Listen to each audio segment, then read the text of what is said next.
Enjek semua, siapa sakit naik atas.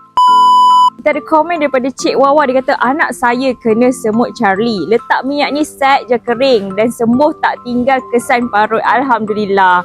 Korang, untuk pengetahuan korang, semut Charlie ni boleh tahan sakit jugalah kalau kena. Sebab itulah kita kena standby siap-siap kita punya minyak herba asma ni dekat rumah.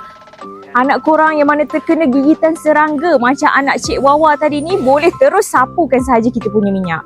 Luka cepat kering, cepat sembuh, tak meninggalkan kesan parut. Lagi-lagi siapa yang suka buat aktiviti outdoor tu, siapa-siapa yang nak dapatkan kita punya minyak herba asma, boleh dapatkan dekat beg kuning di bawah sekarang.